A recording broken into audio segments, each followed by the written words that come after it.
Bell बजाओ और समा की खबर से बाखबर हो जाओ। तो इससे क्या होगा? खबरें हो या रीएनेक्टमेंट, या हो सुबह सवेरे के टोटके, समा की खबर चाहिए तो बेल बजाइए।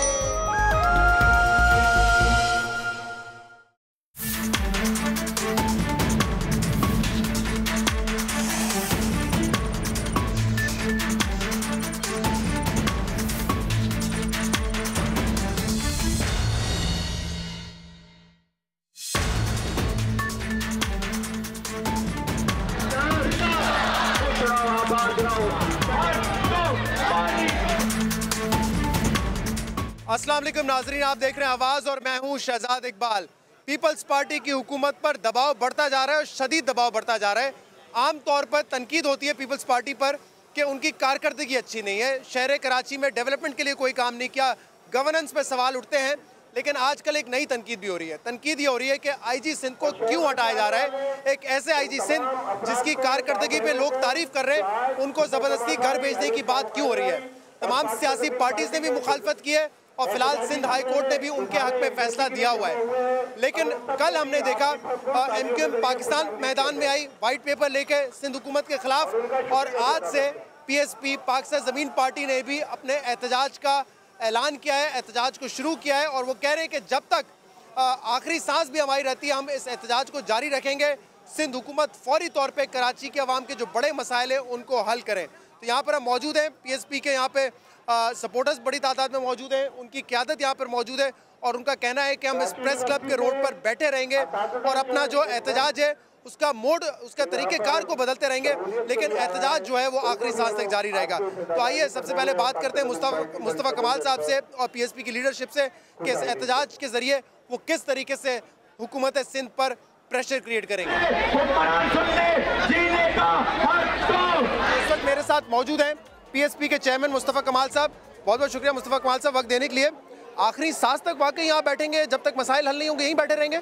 आखिरी सांस तक ये जद्दोजहद जारी रहेगी, ये एहतजाज, इसके फेजेस चेंज होते रहेंगे। ये हो सकता है कि यहाँ से उठकर हम कुछ और शुरू कर दें, लेकिन हमारा जो एजेंडा है, जो मैंने आज अपने 12 पॉइंट्स पेश किए हैं, उन 12 पॉइंट्स ये नहीं कि एक हफ्ते के बाद वो 12 पॉइंट्स जो है वो ख़त्म हो जाएंगे, वो 12 पॉइंट्स जो है वो कुछ और किसी और एजेंडा नहीं। अब हमारी आखिरी सांसों तक, मैंने कहा आखिरी सांसों तक या तो लोगों के मसाइल हल होंगे या फिर हमारी ज़िंदगी जाएगी, हमारी जान जाएगी। अब वो एक हफ्ते में यहाँ हो, 10 दिन में हो, 1 महीने में हो, या हमारी लाइफ पे जो चीज़ें जाएँ। हमारी अब पूरी तहरीक का जो महवर है, जो जद्दोजहद है, इन मसाइल का हल है, ये मैंने बात की है। आपने देखा कि इस्लामाबाद में धरना हुआ था 126 दिन का, इसके बाद भी हुकूमत जो है उनके डिमांड्स मानने पर राज़ी नहीं हुई। माजी में बड़े एहतजाज हो चुके हैं, हुकूमतें इतनी आसानी से जो है वो घुटने टेकती नहीं है, और यहाँ पे भी आपकी डिमांड्स जो हैं बेसिकली जेन्युइन डिमांड्स हैं, ये जेन्युइन मसाइल हैं कराची के, लेकिन इस पर हुकूमत आपको लगता है फौरी रिएक्ट करेगी? देखो शहजाद, मैं तो यहाँ पर किसी नेशनल असम्बली की सीट पर जो है वो रिकाउंटिंग के लिए तो नहीं बैठा हूँ। यहाँ पे मैं किसी वज़ीर आज़म को उठाने के लिए, हटाने के लिए भी नहीं बैठा हूँ। मैं किसी वज़ीर आला के ख़िलाफ़ यहाँ पर जद्दोजहद नहीं कर रहा हूँ।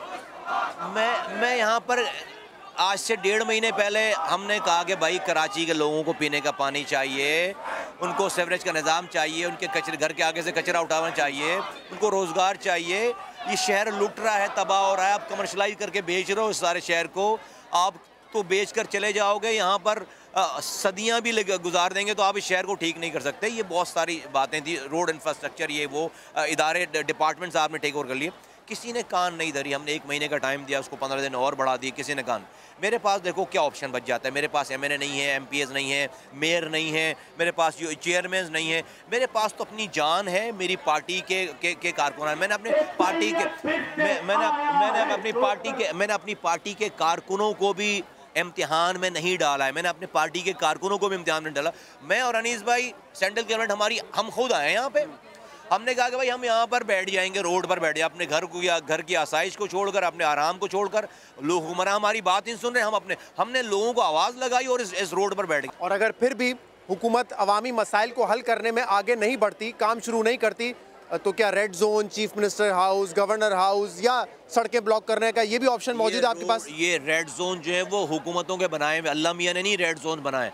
अगर हमारी बात नहीं सुनेंगे तो उनके रेड जोन के उनके घर के अंदर भी जाएंगे, जाकर उनको हिलाएंगे, जगाएंगे, कहेंगे भाई मुझे पीने का पानी चाहिए, मुझे सीवरेज का निज़ाम चाहिए, मुझे रोज़गार चाहिए। मैं अपने बच्चों को प्यासा मारता रहूं, मैं अपने बच्चों को भूख प्यासा मारता रहूं, मैं अपने बच्चों को मैं गलत लाइनों में पढ़ें, उनको रोज़गार नहीं है, मैं यहाँ के लोग जो है वो कचरे कुंडी में जो है वो अपनी शहर गुजारें, नहीं चलेगा। 70% रेवेन्यू कमाकर देने वाला शहर है। इन लोगों को जिन लोगों को लोगों ने यहाँ की हुक्मरानी दी, यहाँ के लोगों के हुकूक के रखवाली के लिए जो है जिम्मेदार बनाया, वो तो खुद पार्टनर्स इन क्राइम बन गए हैं सारे लोग। तो वो तो डेफिनेटली ये इस हुकूमत सिंध को सूट करती है, पीपल्स पार्टी को वो लोग सूट करते हैं।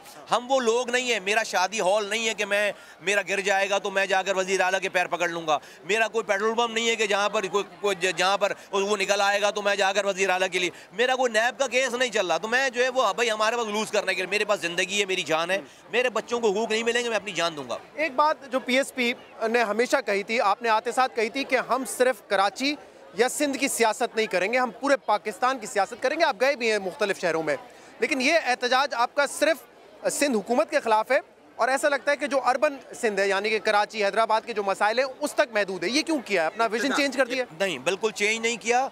इब्तदा है, आपको कहीं से इब्तदा करनी होती है। मैं यहाँ पर सिंध गवर्नमेंट अगर मैं यहीं के लोगों के लिए पानी नहीं ले सका तो मैं सिंध के लोगों के पानी की क्या बात करूँगा? मैं बलूचिस्तान की क्या बात कर सकूँगा? मैं पंजाब और मैं खैबर पख्तूनख्वा की क्या बात करूँगा? आपको इब्तदा करनी होती है, अपने घर से शुरू करना होता है। पूरा पाकिस्तान विजन है। जो हम बात कर रहे हैं, डिवोल्यूशन की बात कर रहे हैं, ये एक जगह की बात नहीं है, पूरे सिंध की बात है। ये जो मैं इख्तियारात को सूबाई हुकूमत ने जो कब्जे कर रखे हैं, मैं जो डिस्ट्रिक्ट को देने की बात कर रहा हूँ तो सिर्फ कराची के मेयर को इख्तियार देने की बात नहीं कर रहा हूँ, मैं सिंध के तमाम डिस्ट्रिक्ट को देने की बात कर रहा हूँ। मैंने प्रोविंशियल फाइनेंस कमीशन की बात की है, ये मैंने कराची डिस्ट्रिक्ट के लिए प्रोविंशियल फाइनेंस कमीशन की बात नहीं की। मैंने कहा कि भाई आपको NFC अवार्ड मिलता है, आप PFC अवार्ड दें। आपकी अपनी जागीर नहीं है, आपकी ईमा पर नहीं होना चाहिए कि कितने डिस्ट्रिक्ट को कितने पैसे आप दें। आपका दिल चाहे तो दें, आपका दिल चाहे तो ना दें। कल को वज़ीर आज़म भी कह सकता है कि भाई मेरा दिल चाहता है कि भाई मैं NFC अवार्ड नहीं करूँ, मैं भी जिस सूबे को देना चाहूँ पैसे मैं दूँ, जिस सूबे को नहीं देना चाहूँ नहीं दूँ। ये आगाज़ है आपका, आगाज़ सिंध से।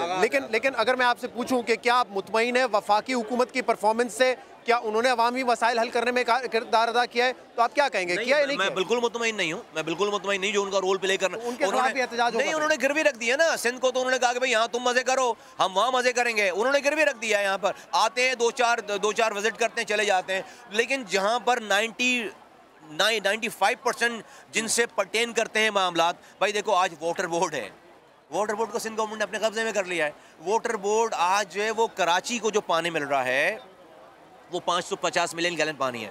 सिंध का जो पूरा पानी है पर डे, जो पाकिस्तान के कोटे से पानी मिलता है सिंध को, वो है 36,370 मिलियन गैलन पानी। सिर्फ 1.5% कराची में। अब कराची में K4 डालने नहीं मिलेगा पानी, उसके बाद भी K4 फेज 2 की हम डिमांड करें, उसके बाद भी नहीं मिलेगा पानी। भाई K4 तो एक जगह तक आ जाएगा ना कराची में, उसके बाद लाइन। अब ये बातें कौन कर रहा है? कोई नहीं कर रहा ये वाली बातें।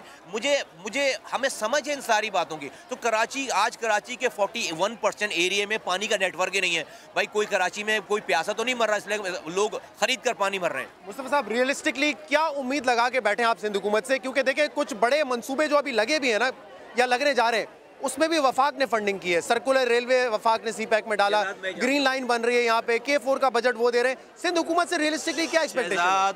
या हम हर हाल में उन्हें बात अब सुननी पड़ेगी लोगों की, हर हाल में। जितनी देर करेंगे उनके लिए उनकी तकालीफ में मजीद इजाफा होगा। कैसे बढ़ाएंगे तकलीफ उनकी? बस बढ़ेगी तकलीफ। लोग हैं ना रोडों पर, ऐसा नहीं हो सकता कि हुक्मरान आसानी। अगर मैं अपनी नींद ख़राब कर रहा हूँ, अगर ये लोग अपनी नींद ख़राब कर रहे हैं, ये मोमेंटम बन रहा है, या आप मेरी आवाज़ पहुँचा रहे हो लोगों तक, ऐसा नहीं हुक्मरान चैन की नींद सोए शहजाद, ऐसा नहीं है। इस मुल्क के ये शहर, ये कोई मकबूजा इलाका नहीं है भाई, ये पाकिस्तान है, कराची है और तमाम ज़ुबानें बोलने वालों का शहर है। ऐसा नहीं है कि आसानी से वो चैन की नींद सो सकते। अगर चीफ मिनिस्टर मुराद अली शाह साहब या पीपल्स पार्टी का कोई और लीडर आपको आके बोलता है एहतजाज खत्म करें, हम अवामी मसाइल को हल करेंगे, जैसे होता है आमतौर पर खत्म हो जाते हैं एहतजाज, ना आए हमारे पास, ना मिले हमसे, कोई ज़रूरत नहीं है, काम शुरू कर दें। मैंने कोई रॉकेट साइंस की बात ही नहीं की है। 41% शहर में पानी की लाइनें डालना शुरू करें बस। मुझे बात करने की भी मुज़ाकरात वगैरह नहीं चाहिए आपको? क्या नहीं चाहिए मुज़ाकरात किस चीज़ की? हमने कोई ऐसी बात थोड़ी की जिसके अंदर कोई रॉकेट साइंस है, कोई नहीं करनी है मुज़ाकरात की। भाई मुझे शौक नहीं है वज़ीर आला के साथ तस्वीर खिंचवाने का, मुझे शौक नहीं है वज़ीरों को। नहीं भाई, मेरी बात मेरे पास बिल्कुल ना है, ना मैं बुला रहा हूँ किसी को। काम शुरू करें, नहीं शुरू करेंगे हमने ये कह रखा भाई यहाँ नहीं होंगे, कहीं और होंगे, ये नहीं करेंगे, कुछ और करेंगे। अपनी आखिरी सांसों तक ये एजेंडा जो है वो हम ख़त्म नहीं करने वाले।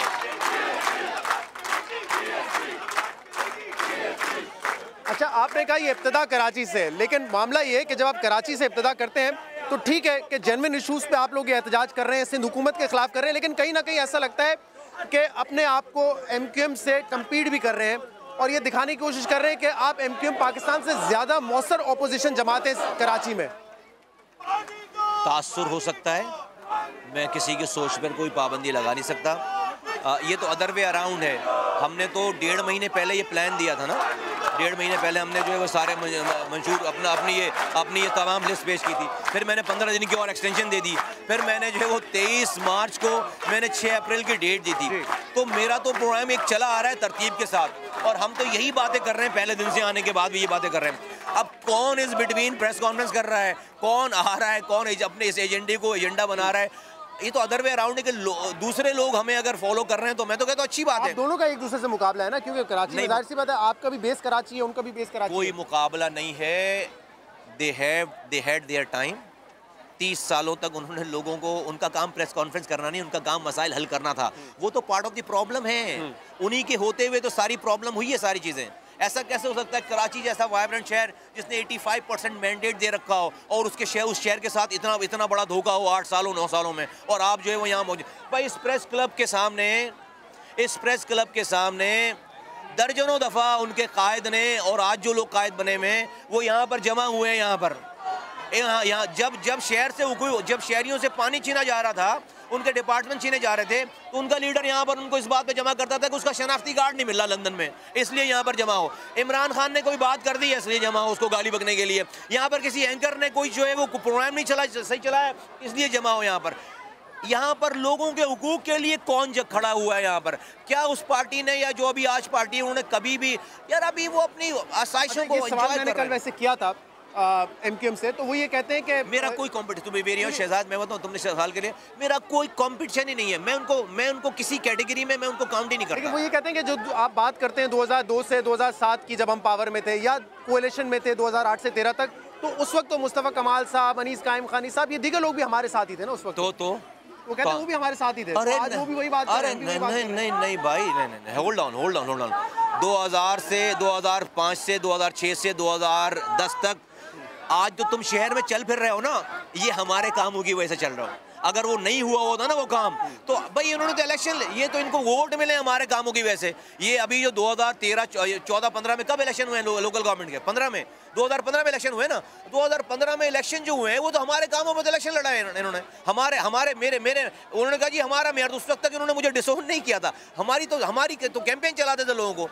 नहीं, उस वक्त जब हम थे तो भाई हमने काम किया। जब ये 2008 से 2013 तक ये पीपल्स पार्टी को गाली बकते थे, उसके बाद हुकूमत में चले जाते थे, गाली बकते थे, हुकूमत में चले जाते थे। तो भाई 2013 में हम छोड़कर चले गए ना। 2013 से 2016 को वापस आए। ये तो आज तक उसी MQM में है। इन्होंने मजबूरन अपने कायद को डिसोन कर दिया इसी जगह 22। आपको अभी यकीन नहीं आया कि डिसोन किया है उनको? तो ये वाला टॉपिक नहीं है। अच्छा, ये मुझे बताएं मुस्तफ़ा कमाल साहब कि कल जो वाइट पेपर इशू किया है MQM पाकिस्तान ने, उसमें और आपकी आज जो बातें हुई हैं उसमें कुछ चीज़ें मुश्तरका हैं। मिसाल के तौर पे वसाइल को मुंतकिल कर दिया शहरी इलाकों से, उन्होंने दही सिंध में टैक्स यहाँ पे जमा होता है, खर्च वहाँ पे होता है, कराची पे नहीं खर्च हुआ। जैसे आपने पानी के हवाले से मिसाल दिया ना कि पानी सिंध में ज़्यादा इस्तेमाल होता है, आबादी वहाँ कम है, कराची में कम इस्तेमाल होता है, आबादी ज़्यादा है। नहीं, मैं सिंधी भाइयों को नहीं कह रहा हूँ कि सिंधी भाई, नहीं, मैं तो चाहता हूँ हुक्मरान। हाँ, मैं हुक्मरान, यही कहा वडेरे हुक्मरान। नहीं, मैं देखो यार, उनका वाइट पेपर तो बिल्कुल वाइट मुझे पूछना चाह रहा था कि आप इत्तेफाक करते हैं उनके वाइट पेपर में जो इशूज उन्होंने हाईलाइट किए हैं, तो क्या ये समझा जाए कि आप दोनों के मंजिल एक ही है, रास्ते जुदा हैं? वो कौन है और मैं कौन हूँ? वो हस्ब इक़्तिदार रहे हैं। आप ये वाला टाइम कैसे, क्यों चाहते हो कि मैं अपने दिमाग में को फ्लैश करूं और डिलीट कर दूं सारी मेमोरी? ऐसा कैसे हो सकता है भाई? मैं जब वो ये बात करते हैं तो मैं देखता हूँ भाई वो कौन है और उन्होंने अब तक जो है वो इस चीज़ों के लिए किया क्या है।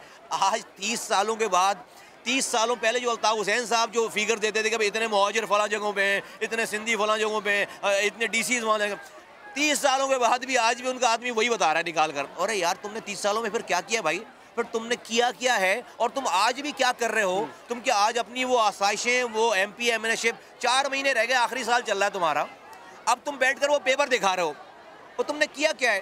और नहीं भाई, अगर भाई छोड़ें, अभी मैं जो जाने था लोगों के, भाई मेरा शादी हॉल नहीं है कि मैं जो है वो यहाँ बैठने से पहले सोचूंगा कि भाई मेरे शादी हॉल गिर जाएंगे। मेरा पेट्रोल पंप नहीं है, मेरे नैब मुझे जो है वो कोर्ट आवाज़ नहीं लगा रही सर, ठीक है ना, और मेरा कोई ऑडियो रिकॉर्ड भी नहीं है किसी के पास। कराची में हमने जो पॉजिटिव चीज़ देखी है पिछले 2-3 सालों में, वो ये है कि आहिस्ता आहिस्ता अमन बहाल हुआ है। जो दहशतगर्दी पहले थी वो कम हुई है, ख़त्म नहीं हुई, कम हुई है।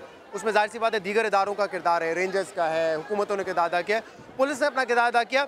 जो IG सिंध वाला मामला है, इसको आप कैसे देखते हैं? क्योंकि एक जगह वो कहते हैं हम जो है पंजाब में जाके पीपल्स पार्टी कहती है कि डेंट मारेंगे, प्राइम मिनिस्टर हमारा होगा, दूसरी तरफ एक IG जिसकी रेपुटेशन अच्छी है उसको हटाने की बार बार कोशिशें की जा रही हैं। बादशाहाना निज़ाम है और जो है वो बिल्कुल इसमें कोई दो राय नहीं है। गवर्नेंस सामने है, बैड गवर्नेंस की बदतरीन मिसाल है। 9 सालों में 13 IG चेंज कर चुके हैं और मतलब पूरी एक सिंध की मशीनरी लगकर एक IG के पीछे लगी हुई है, एक IG को चेंज करने के चक्कर में लगी हुई है। तो बदतरीन हुक्मरानी की बदतरीन, यानी ये उनसे उनकी मैलाफाइड इंटेंशंस के जो भी उनके रास्ते में रुकावट है उसको या तो हटा दो या ख़रीद लो। इन लोगों को, यहाँ वालों को उन्होंने जो बिल्कुल अपने शिकंजे में कर रखा है। अल्ताफ़ हुसैन साहब ने अपने तलाक के मसले अगर हल कराने हैं तो उन्होंने उनके काबू में आ गए, वो उनको सारे पेपर चले। अगर उन्होंने अपनी स्कॉटलैंड यार्ड और उनके स्कॉटलैंड यार्ड के कागजात सारे, डॉक्टर मियां फारूक के मर्डर के सारे मामला, तो वो उनके काबू में आ गए। अब ये IG जो है उनके रास्ते में उनकी बात नहीं सुन रहे, उनको हटाने की बात कर रहे हैं। तो यही है तरीक़ाकार बैड गवर्नेंस। एक सवाल जो मैं आपसे हमेशा इंटरव्यूज़ में करता हूँ वो शमूलियत के हवाले से होता है, जब भी आपकी पार्टी में कोई शामिल होता है। और अभी भी मुझे पता है 2 विकेटें गिरने वाली हैं आजकल में, आप अनाउंस करेंगे तो वो आप पे ही छोड़ता हूँ, नाम आप ही अनाउंस करेगा। लेकिन शेख अब्दुल्ला साहब अभी आपकी पार्टी में आए MQM छोड़ के, और उसी दिन मैंने इंटरव्यू किया डॉक्टर फारूक सत्तार साहब का, तो उन्होंने मेरे प्रोग्राम में ये कहा कि शेख अब्दुल्ला साहब ने कुछ अरसे पहले व्हाट्सएप पर रब्ता किया उनसे और बताया मुझ पर बड़ा प्रेशर डाला जा रहा है, PSP ज्वाइन कर लो। उन्होंने ये भी कहा कि मैं आ जाऊं, तो फारूक सत्तार साहब ने कहा अभी माहौल ठीक नहीं है। इन दी एंड जो है वो बैरून मुल्क से डायरेक्ट आपकी पार्टी में आ गए और सारे उनके गुनाह धुल गए। ये डॉक्टर फारूक सत्तार साहब ने कहा। डॉक्टर फारूक सत्तार ने ये नहीं कहा, मैंने इंटरव्यू सुना है, व्हाट्सएप वाली बात सुनी, उसमें ये नहीं कहा डॉक्टर फारूक सत्तार ने कि उसके ऊपर ये प्रेशर डाला जा रहा है कि PSP ज्वाइन कर लो। नहीं, ये वाली बात नहीं की है। अगर तो उन्होंने ये वाली बात की है, शेख अब्दुल्ला बैठे हुए हैं वहाँ पे, अभी उनको लेकर जाओ वहाँ पे कहीं पे और बोलो कि भाई अब तो कोई प्रेशर नहीं है ना, अभी मेरे साथ चलो, मैं मीडिया हूँ, मेरे साथ चलो। नहीं है ये काम, शेख अब्दुल्ला ही रहेगा प्रेशर डालने के लिए। नहीं आ रहे, अब तक प्रेशर में आए हुए लोग होते तो चले जा चुके थे ना सारे, हमारे पास से जा रहे होते, TV इंटरव्यू दे रहे होते, ट्वीट कर रहे होते, बता रहे होते। नहीं है ये काम, ये अहमकों की जन्नत में रह रहे हैं जो लोग ये बातें कर रहे हैं। नहीं, ऐसा नहीं। और फारूक सत्तार ने भी बाय द वे ये वाली बात नहीं की कि शेख अब्दुल्ला के ऊपर प्रेशर डाला। मैंने ये वाला व्हाट्सएप पे मुझे ये कॉल आया था उनका, वो परेशान है, जी वो परेशान है, उनके ऊपर केसेस बने हुए हैं, वो आऊं या ना आऊं, तो फारूक सत्तार साहब ने कहा अभी ना आए। उसमें उन्होंने कहीं से भी, और फिर उन्होंने ये बताया था कि प्रेशर उन पर डाला गया और डायरेक्ट वो PSP में आ गए। नहीं, मैंने ये प्रेशर डालने वाली, और अगर फारूक सत्तार नहीं किया तो फारूक सत्तार जाने, फारूक सत्तार का रब जाने प्रेशर डाला, और मैं जानूं मेरा रब जाने अगर मैंने प्रेशर डाला। तो खाना पीना सारा रहना आपका यहीं पे होगा मुस्तफा कमाल साहब? अभी एक वो आए थे कादरी साहब कह के, मैं अपना आखिरी मोजा भी लाया हूँ कनाडा से, मैंने बाद में पूछा उनसे तो बड़े मायूस में थे वो, क्यों? मैं ऐसे क्लेम कर रहे हैं, मैं अपनी मेरी ये पूरी पॉलिटिक्स बुनियादी पाकिस्तान के लोगों के बुनियादी हुकूक के अलावा कोई और पॉलिटिक्स नहीं है। यहाँ हूँ मैं, कहीं और जाऊँ, कोई और स्ट्रेटजी अपनाऊँ, अब आखिरी सांसों तक यही स्ट्रेटजी है। डायल ज़िंदगी भर तो नहीं बैठे रहेंगे यहाँ पे, हमने तो मजबूर कर देना है हुक्मरानों को, आवाम की ताकत से मजबूर कर देना है कि अपने बंद बहरे कानों को खोलो, अपनी अंधी आंखों को ताज़ा करो और खोलो अपनी आंखों को, और वो कानून के दायरे में रहते भी आप करेंगे। डेफिनेटली ये करेंगे। बहुत बहुत शुक्रिया मुस्तफा कमाल साहब वक्त देने के लिए। मेरे साथ इस वक्त मौजूद हैं PSP के सदर अनीस कायम खानी साहब। अनीस साहब बहुत बहुत शुक्रिया वक्त देने के लिए। क्या रियलिस्टिकली आप समझते हैं कि सिंध हुकूमत, पीपल्स पार्टी की हुकूमत आपकी ये जो डिमांड्स हैं, जो कि जेन्युइन डिमांड्स हैं कराची के अवाम की, वो पूरे करेंगे या नहीं करेंगे इस एहतजाज के बाद? देखिए, उन्हें करना पड़ेगा। इसकी वजह ये कि ये ऐसी गैर मामूली बात मुस्तफ़ा कमाल साहब ने नहीं की है जो वो पूरी नहीं कर सकती। क्या मांगा उन्होंने? पीने के लिए पानी, साफ़ सड़कें, टूटी फूटी सड़कों को दुरुस्त करना, हॉस्पिटलों में दवाइयाँ, क्या मांगा उन्होंने? उन्हें देना पड़ेगा। मैं आपके तवज्जुह से पीपल्स पार्टी हुकूमत को कह रहा हूँ कि यहाँ हम पुरअमन बैठे हुए हैं, आपको देना पड़ेगा, वरना ये कराची की आवाम जो है फिर अगर ये सड़कों पे आ गई तो फिर PSP इनको नहीं संभाल पाएगी। क्या ये इरादा है आपका बाद में सड़कों पे आने का? क्योंकि आपने खुद अल्टीमेटम दिया था 30 दिन का, फिर उसको बढ़ाया भी, कुछ नहीं हुआ। आप खुद कहते हैं कानों पे जू तक नहीं रेंगती इनके, तो क्या इरादा है कि इसको तब्दील करने का, लोगों को सड़कों पे लाने का? नहीं, मेरा और मुस्तफ़ा कमाल और पाक सरज़मीन पार्टी का इरादा नहीं है, लेकिन अगर वो ये समझते हैं कि वो लोगों को हकूक़ नहीं देंगे तो ये अवाम मेरे काबू में नहीं है। मैं और मुस्तफ़ा कमाल तो कोई गैर आइनी तरीका नहीं अपनाएंगे, लेकिन अब अवाम उठ खड़ी हुई है। मैं फिर आपके ज़रिए कह रहा हूँ, इनको हक़ दें। अगर आपने इनको हक़ नहीं दिया तो ये अवाम फिर सड़कों पर होगी। अच्छा, अनीस कायम खानी साहब, आप जब आए मुस्तफ़ा कमाल साहब के साथ तो कहा जा रहा था कि अनीस कायम खानी साहब का जो रोल होगा वो तंजीम साजी होगा, वो चैम्पियन है इस मामले में। 1 साल हो चुका है आपकी जमात को, किस हद तक कामयाब हुए हैं तंजीम साजी करने में? ये आपको देख लें, 1 साल का है। 1 साल में जो है वो इस वक्त 10,000 से ज़्यादा कारकुनान हैं पाक सरज़मीन पार्टी के कराची में। पूरी दुनिया भर में पाक सरज़मीन पार्टी, जहाँ जहाँ पाकिस्तानी रहते हैं वहाँ पाक सरज़मीन पार्टी है। पूरा स्ट्रक्चर कम्प्लीट है और जैसे स्ट्रक्चर कम्प्लीट हुआ है आप आवाम के बीच में हम। और ये इल्ज़ाम बार बार लगता रहता है आपके मुखालफिन की तरफ से कि डरा धमका के लोगों को पार्टी में लाया जाता है, ये बात किस हद तक दुरुस्त है? अभी मैं शेख अब्दुल्ला साहब से पूछता हूँ, क्योंकि फारूक सुल्तान साहब ने उनके बारे में ये कहा था। मैं भी बुला लेता हूँ उनको। और ये हज़ारों लाखों लोग खड़े में, इन सबको ज़बरदस्ती भेजा गया। ये सारे की सारी पब्लिक बैठी है ज़बरदस्ती। अब उनको चाहिए बजाय ये इल्ज़ाम लगाने के, लोगों के काम करें। मेयर है आपके पास, MN MP हैं आपके पास, सेनेटर हैं आपके पास, आप कह रहे हैं इख्तियारात नहीं है, इस्तीफ़ा दें। आपने कितनी दफ़ा कौमी और सूबाई असम्बली में कहा कि मेयर के पावर दो, कितनी दफ़ा आपने मेयर के हकूक़, मेयर के इख्तियारात के लिए मुजाहरे किए। आप सिर्फ टाई और कोट पहनकर और बात करते रह जाएंगे। अवाम में आना पड़ेगा, वरना आपको शिकस्त होगी। इंशाल्लाह ज़मानतें ज़ब्त हो जाएंगी आपकी। तो क्या हम ये समझें कि इस एहतजाजी तहरीक का एक एम, टारगेट ये भी है कि अगले इलेक्शंस की तैयारी की जाए और अवाम के साथ निकले सड़कों पर? नहीं, इलेक्शन की तैयारी नहीं है। मैंने मुस्तफ़ा कमाल ने 1 साल पहले कराची की अवाम को कहा था, पाकिस्तान की अवाम को कहा था कि आप हम पर एतबार करें, फिर देखें हम क्या करते हैं। ये कराची वालों ने, पाकिस्तान वालों ने, सिंध वालों ने हम पे एतबार किया है और आपने देखा जैसे ही उन्होंने हमें मैंडेट दिया 2 बड़े जलसे किए, हम रोडों पर हैं और इंशाअल्लाह पाक सरज़मीन पार्टी उनका हक़ दिलाएगी। बहुत बहुत शुक्रिया अनीस कायम खानी साहब, थैंक यू वेरी मच।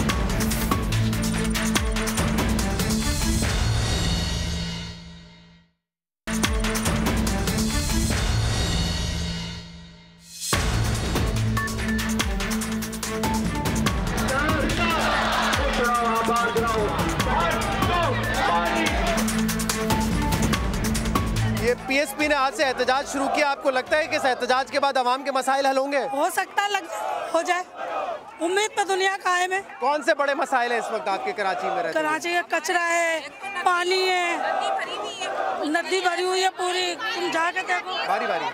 हमारा घर समझो नदी से 2 गए, बारिश होती पूरा पानी हम लोग के घरों में भर जाते हैं और कचरे से भरी है। कोई और पीने का पानी मिलता है कि नहीं मिलता है? पूरी रात जाग। कौन से इलाके से आप? हम लोग सादा औरंगी टाउन, 7 नंबर, कच्ची आबादी टाउन से आए हम लोग। हमारी नदी इतनी भरी हुई है। यहाँ PSP के इस एहतजाज को सपोर्ट करेंगे? हाँ, तो बैठे रहेंगे यहीं पर जब तक मसले हल नहीं होंगे?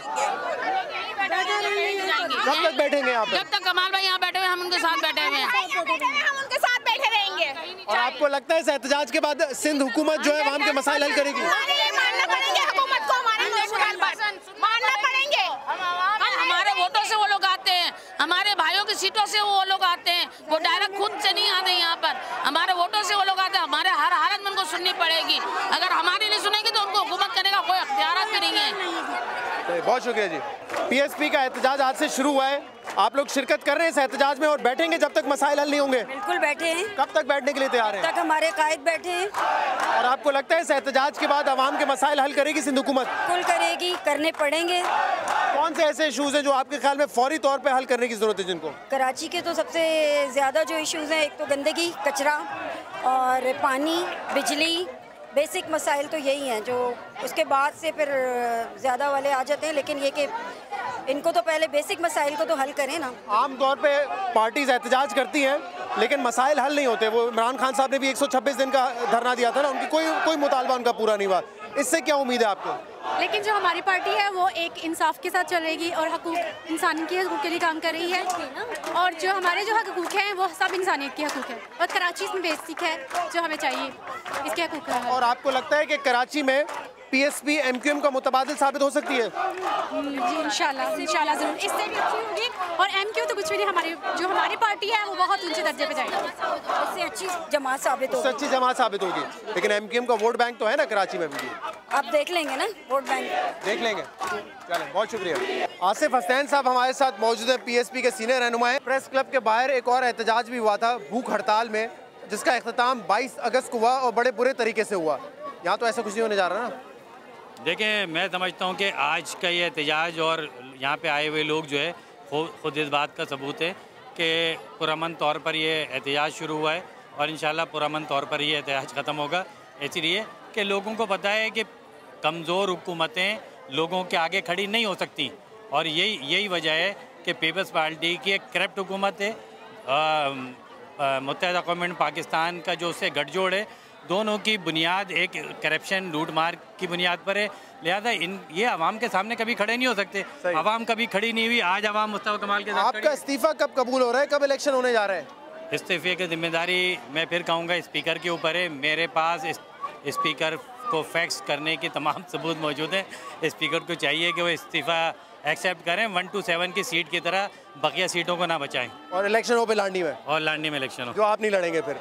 पीएसपी तो नहीं लड़ेगी कम से कम? नहीं, फिलहाल तो ज़मीनी इलेक्शन में पीएसपी ने। बहुत शुक्रिया आसिफ हसैन साहब, बहुत शुक्रिया, थैंक यू। मुस्तफा कमाल साहब भी तो उसी एमक्यूएम का हिस्सा थे ना, जिसको आज ये तनकीद का निशाना बनाते हैं। सबसे पहली बात तो ये है कि मुस्तफ़ा कमाल भाई जो इस शहर के मेयर भी रहते हैं, और जब वो शहर के मेयर थे तो आपको पता है वो किस पॉलिटिक्स से ताल्लुक़ रखते थे।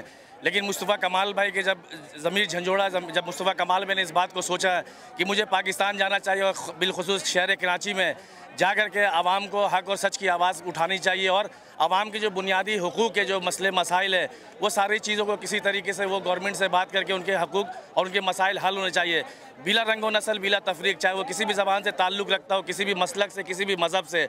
यहाँ हम कराची के शहरी लोग हैं, हम सब पाकिस्तानी हैं। पाकिस्तान है तो सब कुछ है, तो अल्हम्दुलिल्लाह हमें फ़ख्र है कि हम सब पाकिस्तानी हैं और पाकिस्तानी की बुनियाद पर हम सब यहाँ बैठे हुए इंशाल्लाह जो हमारे बुनियादी मसाइल है, पानी, बिजली और सड़क, हल होंगे आपके ख्याल में? हाँ, इंशाल्लाह ताला ज़रूर होंगे। जिस इंसान की सोच में और नीयत में खुलूस और सच्चाई होगी, अल्लाह की मदद साथ रहेगी और इंशाल्लाह आवाम के मसाइल 100% हल होंगे। मुस्तफ़ा कमाल साहब भी तो उसी एमक्यूएम में थे ना, जिसको आज ये तनकीद करते हैं। जी बिल्कुल, लेकिन ये अब जो है ना वो एमक्यूएम का हिस्सा नहीं रहे, तो इन्होंने जो है फ़िरकावारियत को ख़त्म किया, लसानियत को ख़त्म किया, अपने मिसाइल को भूल चुकी थी आवाम। सही। आपको लगता है कि ये पीएसपी जो है एमक्यूएम की मुतबादिल बन सकती है कराची में? जी बिल्कुल, मुस्तफा कमाल का बहुत बड़ा नाम है, उनको बहुत लोग चाहने वाले हैं, तो ये जो है एमक्यूएम के मुताबिक बन जाए। आवाम के मसाइल हल होते हुए नजर आ रहे हैं इससे एहतियात के बाद? हल होंगे मसाइल, होंगे। दबाव बढ़ेगा पीपल्स पार्टी की हुकूमत पर? बढ़ेगा। और मुस्तफा कमाल साहब और इनकी पार्टी का क्या मुस्तकबिल नजर आ रहा है कराची में? बहुत अच्छा मुस्तकबिल है। हाँ, इनकी पार्टी का बहुत अच्छा। अभी ये जब तनकीद करते हैं एमक्यूएम पे, तो ये भी तो थे ना उसी पार्टी में? नहीं, वो तो बात की बात है, वो मेयर भी रह चुके हैं, पूरा कराची को सजाया इन्होंने। तो है, आपको एतमाद है इनके ऊपर? आपको क्या लगता है मुतबादिल होंगे ये एमक्यूएम का कराची में? हाँ बिल्कुल सर, मुस्तफा भाई के बिल्कुल हम साथ हैं। और कब तक इस एहतजाज में शरीक रहेंगे?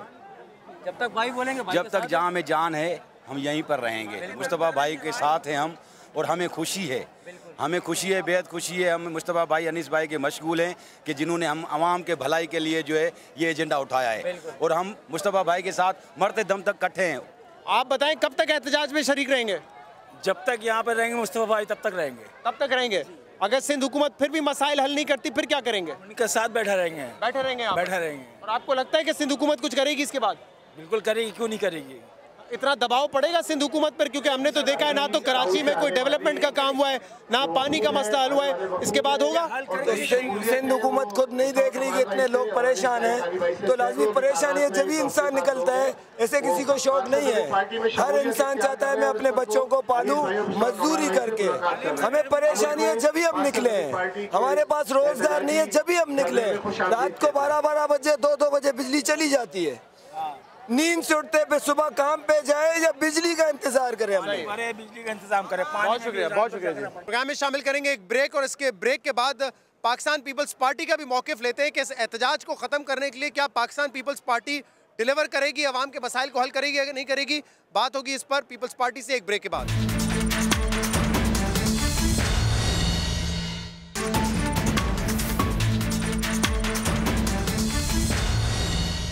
वेलकम बैक नाज़रीन। अब बात करेंगे पीपल्स पार्टी से, उनसे पूछेंगे कि पीएसपी का एहतजाज वो कैसे ख़त्म करवाएंगे, उनकी डिमांड्स को माना जाएगा या नहीं माना जाएगा।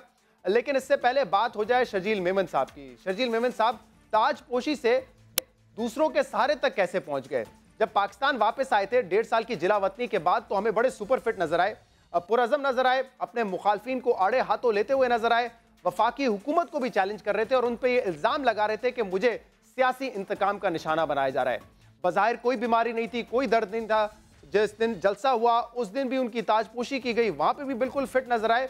लेकिन आज जब अदालत में पेश हुए तो सब चीज उलट हो चुकी थी। लेकिन पहले आपको दिखाते हैं कि जब पाकिस्तान, तो उनकी बॉडी लैंग्वेज क्या थी और कितने फिट नजर आ रहे थे शर्जील मेमन साहब। आपने कैसे मेरा नाम एग्जीक्यूटिव कंट्रोल लिस्ट में डाला भाई? कि ये सारे केसेस झूठे बनाए गए हैं। शेरों का शिकारी सरदारी, शेरों का शिकारी सरदारी, शर्जील सिपाही ताज पराए पे जोरदार ताड़ियों। चौधरी निसार की मां पे पाकिस्तान नहीं चलेगा। जमानत के लिए आज सब कुछ उलट हो चुका था। वो शर्जील मेमन जो कि ऊंची ऊंची आवाज में वफाकी हुकूमत को चैलेंज कर रहे थे, अपने मुखालफिन के खिलाफ बात कर रहे थे, आज उनसे बात तक नहीं की जा रही थी। आज उनको चलाने के लिए, अदालत में ले जाने के लिए सहारे की जरूरत पड़ गई। न जाने चंद दिनों में क्या हो गया, या अदालत का खौफ था या कोई और खौफ की वजह से बीमार हो गए हैं। और जिन शर्जील मेमन के सर पे ताज था, आज उनके हाथों में हमें तस्बीह नजर आई। तो आने का वो जो मंजर था और आज जो मंजर हमने देखा बिल्कुल ही मुख्तलिफ था। तबीयत कैसी है शर्जील भाई? अल्लाह का शुक्र है।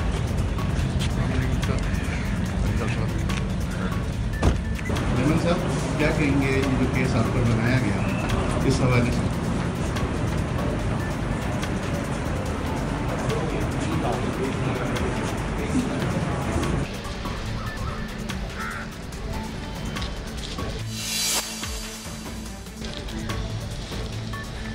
अब बात करते हैं सईद गनी साहब से, जो कि इस वक्त हमारे साथ, और उनसे पूछते हैं कि पीएसपी के इस जलसे को वो कैसे खत्म करेंगे। कल एमक्यूएम का व्हाइट पेपर आया और आज पीएसपी ने एहतजाज शुरू किया है। सईद गनी साहब बहुत बहुत शुक्रिया वक्त देने के लिए। अब बात जरदारी साहब ये कर रहे हैं कि अगली हुकूमत हम बनाएंगे, इलेक्शन में प्राइम मिनिस्टर हमारा होगा। लेकिन हकीकत यह है कि आपकी सिंध गवर्नमेंट के खिलाफ कल एमक्यूएम ने व्हाइट पेपर इशू किया, आज पीएसपी जो है वो एहतजाज शुरू कर चुकी है अपना, कि कराची के मसाइल दूर नहीं हो रहे, कराची वालों के मसाइल दूर नहीं हो रहे। तो एक तरफ तो प्राइम मिनिस्टर बनाने की बात कर रहे हैं अगले इलेक्शन में, लेकिन आपकी अपनी हुकूमत के खिलाफ चार्जशीट पेश की जा रही है। शहजाद देखें, ये तो हक है ना सियासी जमातों का, जो ख़ास तौर पर मुखालिफ सियासी जमातें हैं। और अगर कराची की सियासत पे आप नज़र डालें तो ये जो मुहाजिरों के नाम पे वोट लेने का सिलसिला था जो एमक्यूएम ने शुरू किया था, वो चीज़ जो है ना अब उसका जादू ख़त्म हो रहा है।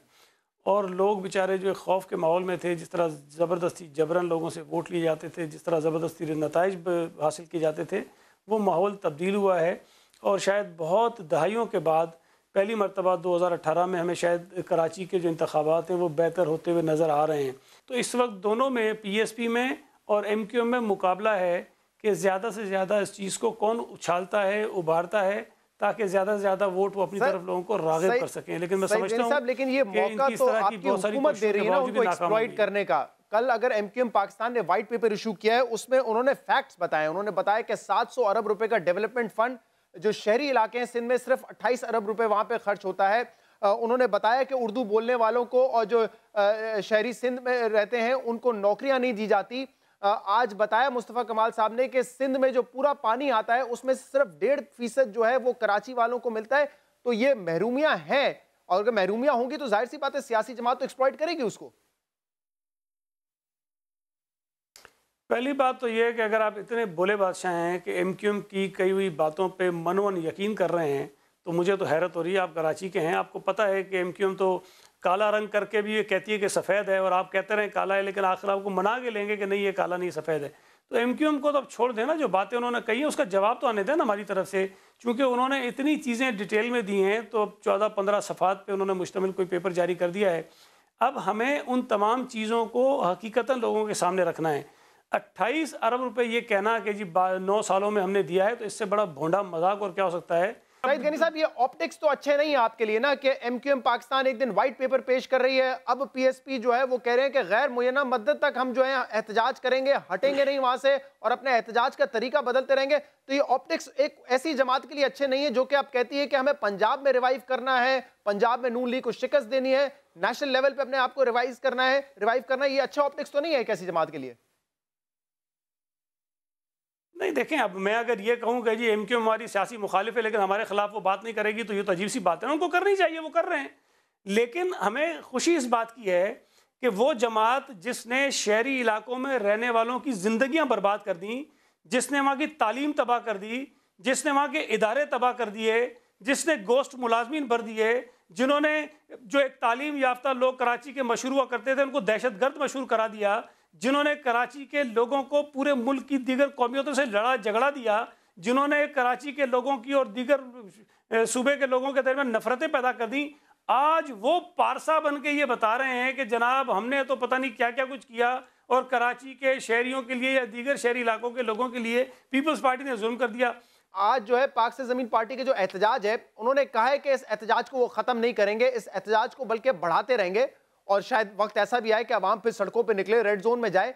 तो PSP के इस एहतजाज को ख़त्म करने के लिए सिंध हुकूमत क्या करेगी? वो कह रहे हैं कि हमें ना मुज़ाकरात करने हैं, ना हमें कोई बातचीत करनी है, सिर्फ कल से काम शुरू कर दें, चाहे वो पानी का मसला हो, चाहे वो किसी और इशू हो।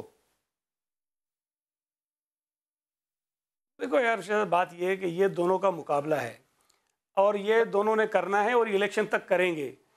एहतजाज करना उनका हक है, पुरअमन एहतजाज करें, हम उनके उस हक को तस्लीम करते हैं। बतौर हुकूमत हम उनसे रब्ता भी करेंगे, हम उनसे बात भी करेंगे, हम उनको जो मसाइल हल होने जैसे हैं जो हमें हल करने चाहिए बहैसियत हुकूमत में होने के, हम वो हल करने की कोशिश भी करेंगे।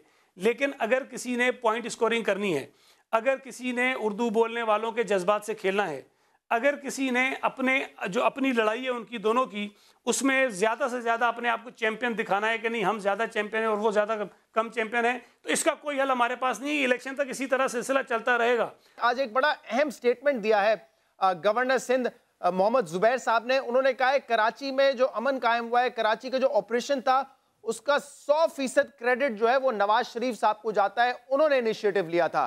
नहीं, देखिए 100% तो बिल्कुल किसी तौर पे मैं इतफाक इससे नहीं करता हूँ। इसमें मेजर रोल जो है वो सियासी, अगर आप ओनरशिप का कहें तो वो पीपल्स पार्टी और सूबाई हुकूमत का है, वफाकी हुकूमत का किरदार है। मैं उसको हर जगह हर वक्त मानता रहा हूँ। मैं तो कहता हूँ दीगर तमाम सियासी जमातों का इसके अंदर किरदार है। अब आप ये कहें कि जी दहशत गर्दी के खिलाफ नवाज शरीफ का मौक़िफ़ बड़ा वाज़ेह है, तो ये मजाक है। दहशत गर्दी के खिलाफ PMLN, नवाज शरीफ, चौधरी निसार, शहबाज शरीफ, इनके बयानात रिकॉर्ड पर हैं कि ये दहशत गर्दों के हमदर्द हैं। शुमाली वजीरिस्तान में पीपल्स पार्टी ऑपरेशन करना चाहती थी, इन्होंने डटकर मुखालफत की। सवात में होने वाले ऑपरेशन की नवाज शरीफ ने मुखालफत की।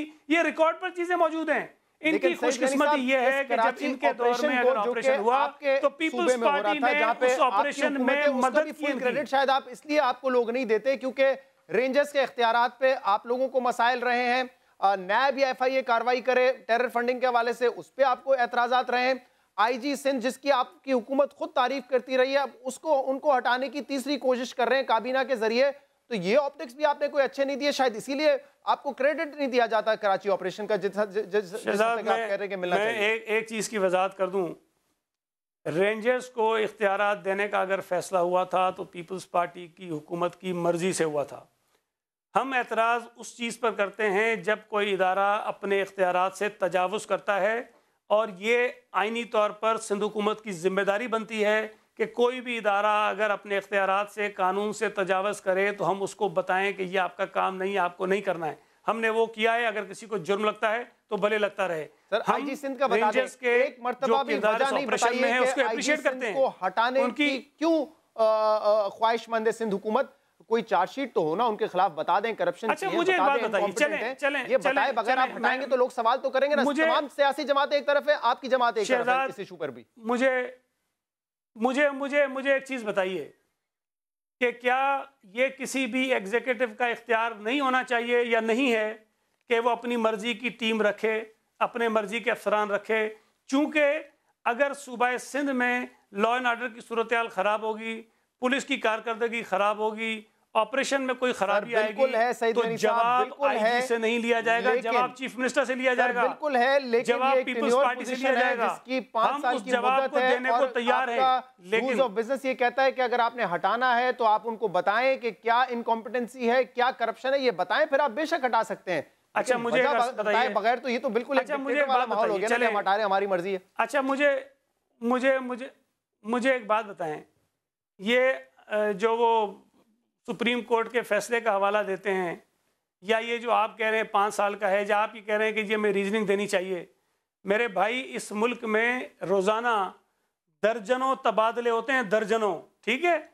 मुझे एक जजमेंट या एक ट्रांसफ़र ऑर्डर में ये लाकर दिखा दीजिए कि जिसके अंदर ये लिखा होगा जी चूंकि इसको 5 साल पूरे हो गए, या इस आदमी के अंदर ये खराबी है, या जिसको हम ला रहे हैं उसके अंदर ये अच्छा है। पहले किसी ने भाई सारे तबादले उसी तरह हो रहे हैं, ये सिर्फ सबकी लिया है तो जाहिर सी बात है मामला सिंध हाई कोर्ट ने जो है उस पे उठाया ना। बहुत बहुत शुक्रिया सईद गनी साहब वक्त देने के लिए। अब बात हो जाए डिफेंस मिनिस्टर ख्वाजा आसिफ साहब के हवाले से, जो कि राहिल शरीफ साहब को इस्लामिक मिलिट्री अलायंस के सरबराह बनने के हवाले से बार बार मुख्तलिफ बयान देते रहे हैं। सबसे पहले उन्होंने 6 जनवरी को जियो न्यूज़ के प्रोग्राम में ये कहा कि तमाम डील फाइनल हो चुकी है और हुकूमत की मंशा से डील फाइनल हुई है।